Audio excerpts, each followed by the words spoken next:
Le Sénégal affronte très bientôt le Soudan et le Togo sous forme de qualification à la Coupe du Monde 2026. Salut à tous, c'est CH, j'espère que tout très bien. Donc aujourd'hui 9-2, tout simplement on va réagir à la liste qui a été dévoilée par Pape Thiaw justement pour ces deux prochains matchs de qualification. Donc si ça vous intéresse, n'hésitez pas à vous abonner et à liker. Et sans plus tarder, je vous dis comme d'habitude, bonne vidéo à tous. Donc voilà, le Sénégal affrontera le Soudan et le Togo très bientôt, Inch'Allah. Donc déjà on va faire un petit point sur le classement, on va dire sur ces qualifications. Donc on voit que vraiment ce groupe c'est vraiment très compliqué. Le Soudan est premier du groupe, a surpris vraiment tout le monde avec quasiment que des victoires, premier du groupe avec 10 points. Donc logiquement le Sénégal pour passer devant premier sera dans l'obligation de gagner le Soudan s'ils veulent vraiment passer devant. Ensuite ils sont deuxième le Sénégal avec seulement 2 points de moins que le Soudan, et bien sûr la RD Congo qui le suit de très près avec 7 points. Donc logiquement le Sénégal n'a pas le droit à l'erreur et doit absolument gagner ces deux prochains matchs. Donc logiquement le Soudan est premier et le Togo quatrième. Donc j'espère Inch'Allah que normalement au vu de la liste, normalement sur le papier le Sénégal est supérieur au Soudan et au Togo, mais on connaît très bien le football africain, il peut se passer tellement n'importe quoi. Donc logiquement faudra vraiment se donner à 100% et compter sur un Pape Thiaw qui vraiment fait une très bonne compo et sur des joueurs qui sont vraiment intéressants offensivement. Donc voilà, la liste elle est vraiment magnifique, je trouve. Il y a vraiment pas mal de changements, pas mal de surprises, pas mal de binationaux, pas mal de choses vraiment intéressantes. Donc logiquement j'étais obligé de débattre parce que franchement cette liste est vraiment très belle à voir. Donc voilà, on voit Edouard Mendy, Mori Diaw et Ivan Diouf qui ont été appelés. Donc logiquement Ivan Diouf a récemment opté pour le Sénégal. Enfin le gardien du Stade de Reims qui a enfin changé de nationalité sportive. Edouard Mendy qui est vraiment très bon, gardien numéro 1, etc. Donc c'est amplement logique bien entendu. Mori Diaw également. Défenseur Elay Camara binational qui a récemment opté pour le Sénégal également. Crépin Diatta de l'AS Monaco. Kalidou Koulibaly le pilier en défense et logiquement il a été appelé. Moussa Niakhaté qui est vraiment très bon à l'Olympique Lyonnais. Abdou Diallo également. Abdoulaye Seck et enfin Antoine Mendy, jeune pépite qui a récemment opté pour le Sénégal.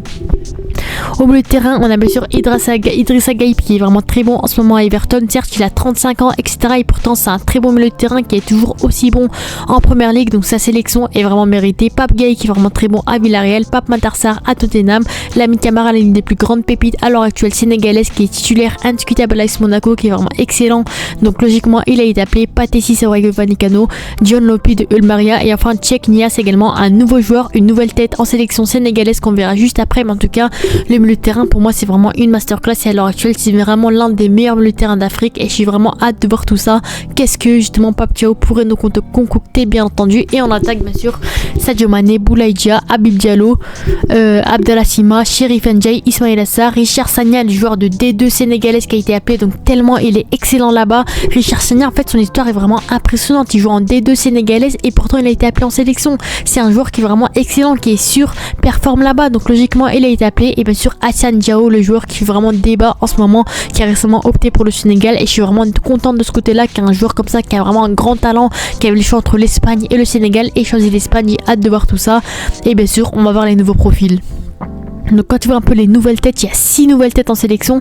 Hassane Diao qui est vraiment très bon en ce moment, l'ailier droit de 19 ans qui a récemment opté pour le Sénégal. Donc voilà, il aura ses premières sélections. Il avait joué chez les catégories jeunes de l'Espagne qui est vraiment très bon en ce début de saison. En Serie A il a 10 matchs pour 5 buts. Donc clairement c'est un joueur qui est vraiment très bon. Encore une fois, jeune pépite qui vraiment peut énormément apporter à la sélection sénégalaise. Quand tu vois en tant qu'ailier droit, t'as que Ismaïla Sarr. Sinon à part ça il n'y a personne en tant qu'ailier droit. Il n'y a même pas Habib Diarra qui malheureusement est forfait. Et également Moussa Ndiaye qui a été appelé défenseur de Anderlecht.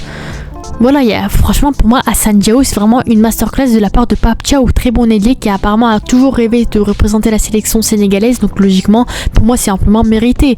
Ivan Diouf également, gardien du Stade de Reims qui avait hésité pendant un long moment entre le Sénégal et la France. Donc à 25 ans il a quand même fait son choix, c'est assez âgé mais franchement mieux vaut tard que jamais. Très bon gardien de but qui pour moi reste bien sûr l'avenir de Edouard Mendy qui est très bon Stade de Reims. Donc logiquement il a été appelé et pour moi c'est vraiment un grand exploit de la part des Sénégalais.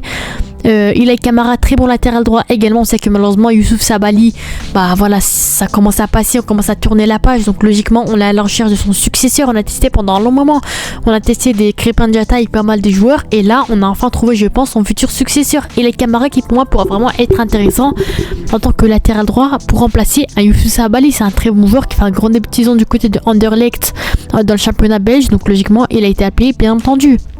On a également Tchèque Nias, milieu défensif justement de Hellas Vérone si je dis pas de bêtises. Voilà, de l'ES Vérone de 25 ans qui est plutôt intéressant, qui fait ses premières sélections également, qui voilà, lui il a eu aucune sélection à l'époque, il n'avait pas le choix entre plusieurs pays, juste le Sénégal l'a appelé et franchement pour moi c'est vraiment intéressant, il est en prêt là-bas et pourtant c'est un très bon joueur qui a beaucoup de temps de jeu, donc j'ai hâte de voir tout ça, hâte de voir ce milieu défensif, qu'est-ce qu'il pourrait nous proposer.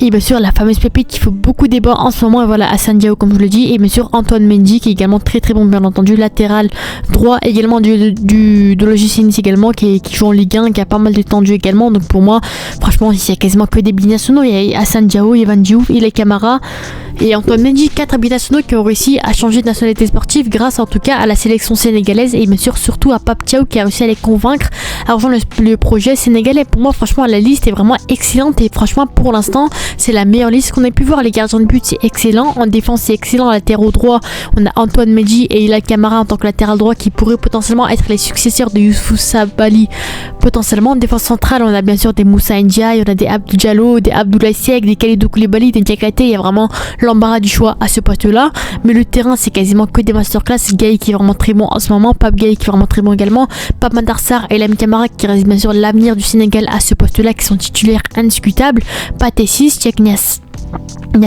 et John Lopi, et on attaque bien sûr Sadio Mané qui malheureusement n'est pas très bon en ce moment. El Nasser, mais logiquement il a été appelé, c'est le capitaine, il a encore de la forme dans les jambes donc logiquement il a été appelé. Boulaïdja numéro 9 qui est vraiment très bon, Habib Diallo qui est plutôt intéressant en sélection, il est plutôt intéressant donc on verra bien, Abdallah Sima qui est vraiment très bon à Brest, Chérif Ndiaye, Ismaïla Sarr qui est très bon en première ligue au Crystal Palace, Richard Sagna que je connais pas vraiment mais ça reste bien sûr la surprise de cette liste, et bien sûr Assane Diao que j'ai vraiment hâte de voir à ce poste là. En tout cas on a des joueurs à tous les postes et franchement c'était vraiment très très beau à voir bien entendu. Donc quand tu vois un peu l'actualité on va dire de cette liste, on voit que le coach d'Almeria voilà qui est heureux justement pour son coach, pour son joueur qui a été appelé, il y a pas mal de débats.